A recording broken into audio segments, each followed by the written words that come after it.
Hello students, आज हम hornbill का first chapter the portrait of a lady पढ़ेंगे। एक महिला का चित्र। इसके राइटर हैं खुशवंत सिंह।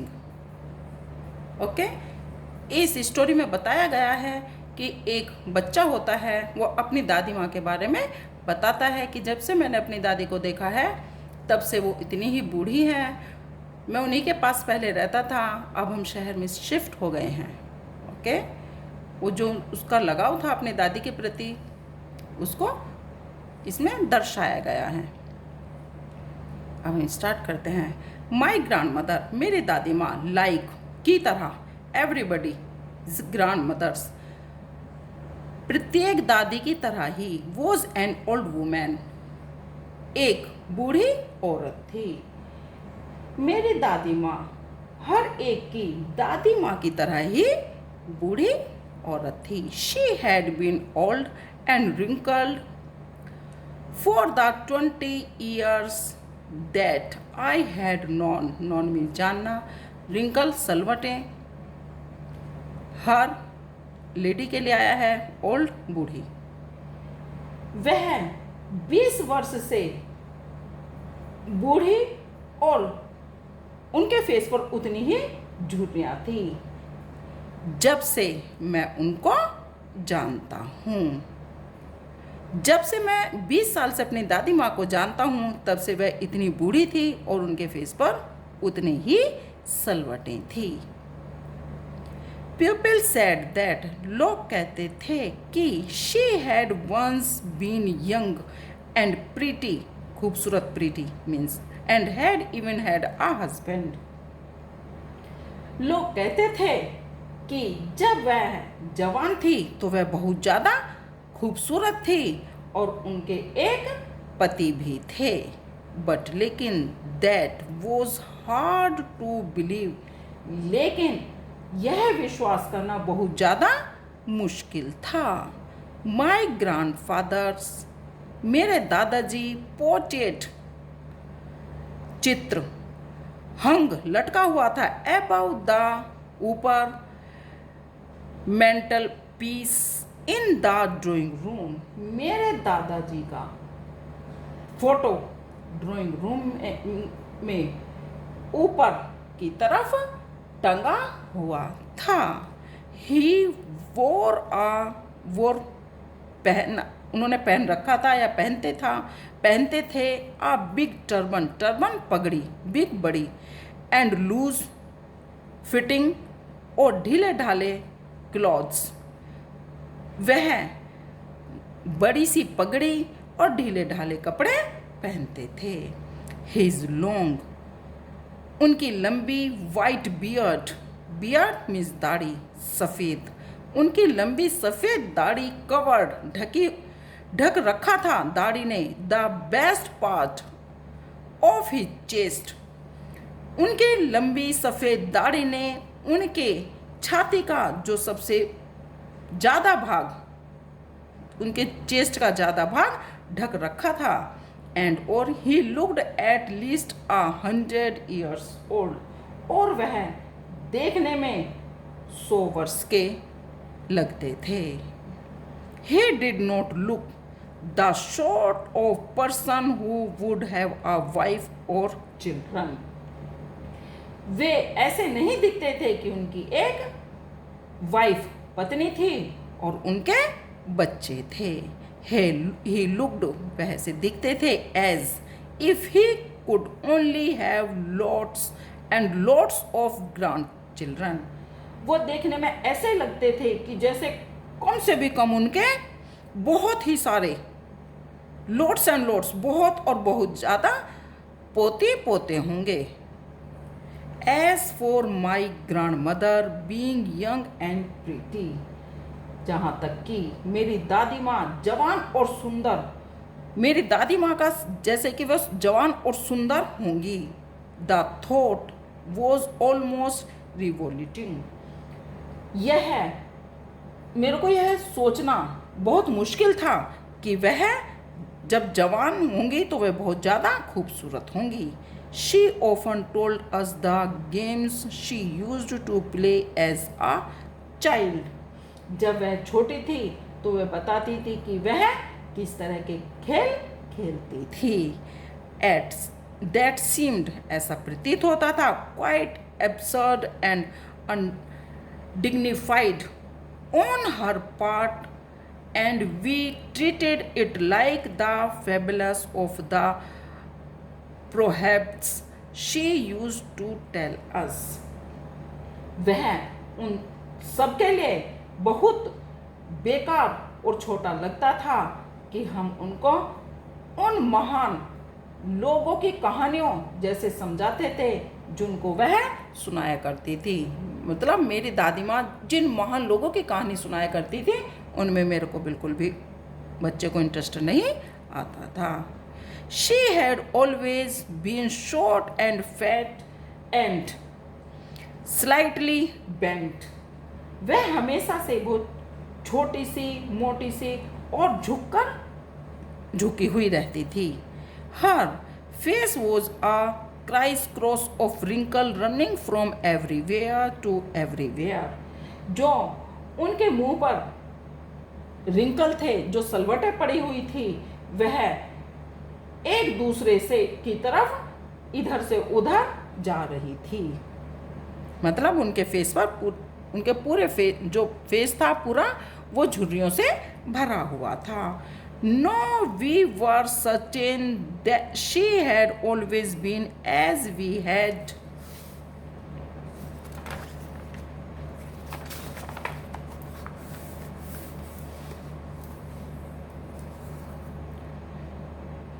Known her. जो कोई भी उन्हें जानता था वह उसे विश्वास, हमें इस बात पर विश्वास नहीं था कि जो उन्हें जानता था वह हमेशा कहता था कि वे ऐसी ही थी. ओल्ड, बूढ़ी. So triply old that she could not have grown older. जैसे कि हम उनको जानते हैं वह इतनी बूढ़ी और इतनी ज़्यादा बूढ़ी थी और इससे भी ज़्यादा कोई बूढ़ा नहीं हो सकता. मतलब वो बहुत ही ज़्यादा बुजुर्ग लेडी थी. And that stayed at the same age for 20 years. जैसा कि मैं उनको 20 साल से इसी ही उम्र का देख रहा था. जब से मैं उनको 20 साल से देख रहा था वो बिल्कुल सेम वैसी ही दिखती थी जैसे कि वो 20 साल पहले दिखती थी. She could never have been pretty. वह बिल्कुल भी सुंदर नहीं हो सकती थी. बट लेकिन शी वॉज ऑलवेज ब्यूटीफुल. लेकिन वह हमेशा मन जो था उनका वो बहुत ज़्यादा खूबसूरत था. She hobbled about the house in spotless white with one hand resting on her waist to balance her stop and the other telling the beads of her rosary. वे हमेशा घर में सफेद कपड़े पहनकर रहती थी और जैसे वो झुककर चलती थी अपने शरीर का संतुलन बनाने के लिए वह अपना एक हाथ अपनी कमर पर रखती थी और दूसरे हाथ में एक माला रखती थी जिससे कि वह अपने हाथ से उनको घुमाती रहती थी, रोल करती रहती, घुमाती रहती थी जैसे कि बड़े बूढ़े माला जपते हैं, सेम ऐसा ही वो करती थी. हर silver locks were scattered untidily over her pale puckered face and her lips constantly moved in inaudible prayer. और वह जैसे कि उनके जो सफ़ेद बाल थे जो बिना बंधे हुए थे रहते थे उनके पीले कलर पर, मतलब उनके जो मुंह का रंग था वो पीला था, उस पीले रंग के फेस पर उनके बाल पड़े हुए ऐसे लगते थे, ऐसे प्रतीत होते थे जैसे वह हमेशा प्रार्थना करती हुई होती थी। यस, हाँ, शी वॉज ब्यूटीफुल। हाँ, वह बहुत खूबसूरत थी। She was like the winter landscape in the mountains. वह सर्दियों में ऐसे जैसे कि एक पहाड़ी पर रहने वालों की जब पहाड़ी जमीन होती है, वह ऐसी ही बिल्कुल शांत और संतुष्ट लगती थी। An expanse of pure white serenity, breathing, peace and contentment. और ऐसे संतुष्टि से सांस लेने वाली शुद्धता और सफेद बिल्कुल पवित्र सी महसूस होती थी। माई ग्रैंड मदर, मेरी दादी माँ, आई वर गुड फ्रेंड्स। मैं और मेरी दादी माँ जो थे, हम बहुत अच्छे दोस्त थे। मैं और मेरी दादी माँ बहुत ही अच्छे दोस्त थे। माई पेरेंट्स लेफ्ट मी, मेरे माता पिता मुझे छोड़ गए थे विद हर, उनके पास, when they went to live in the city, जब वे शहर में रहने के लिए गए थे तो मेरे माता पिता मुझे उनके पास छोड़ गए थे। And we were constantly together, और हम दोनों एक साथ ही रहते थे। She used to wake me up in the morning, वह मुझे सुबह के समय जगाती थी। And get me ready for school, और स्कूल के लिए तैयार करती थी। She said her morning prayer in a monotonous sing song while she bathed and dressed me in the hope that I would listen and get to know it by heart. जब वह मुझे सुबह के समय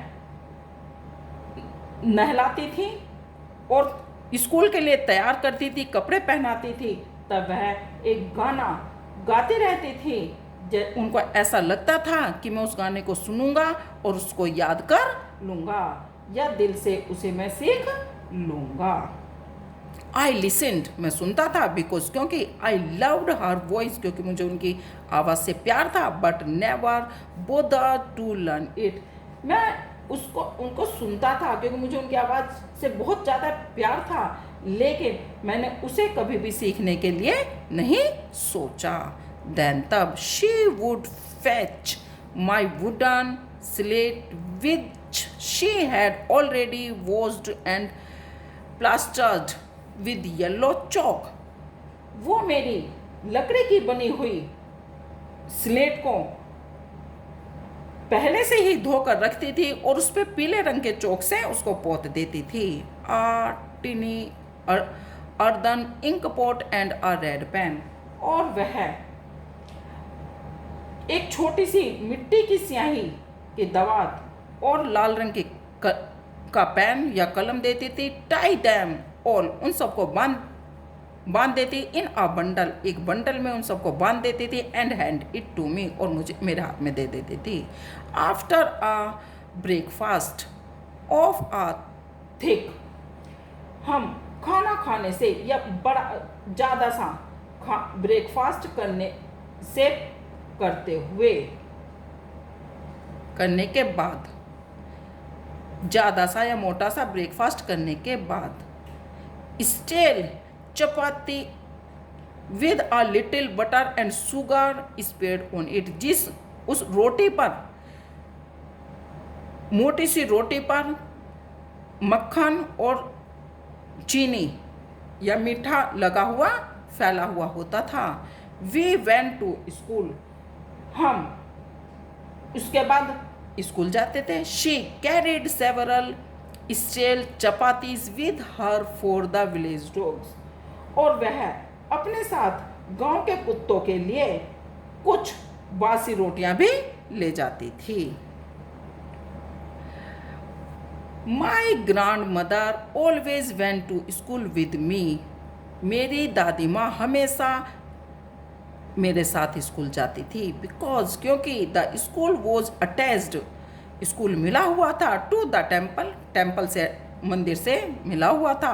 the price taught us the alphabet and the morning prayer, जो वहाँ का पुजारी था वह हमें अल्फ़ाबेट अक्षर और सुबह की प्रार्थना सिखाते थे। while the children sat in rows on either side of the veranda singing the alphabet or the prayer in a chorus, my grandmother sat inside reading the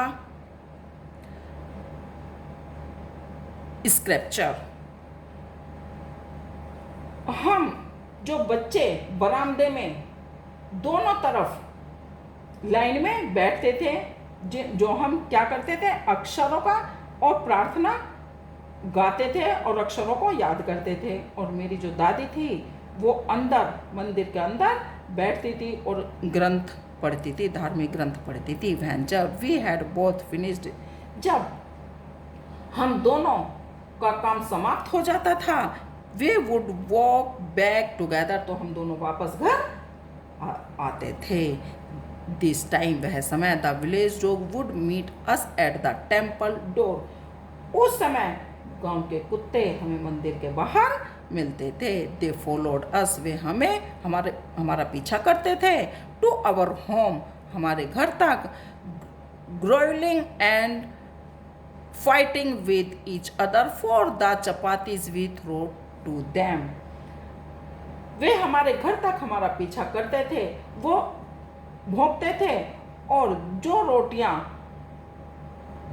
जो उसकी दादी माँ जो कुत्तों के लिए रोटियां ले जाती थी, उन डॉगी के लिए जब वो रोटियां डालती थी, उन रोटियों के ऊपर के लिए झगड़ा करते थे।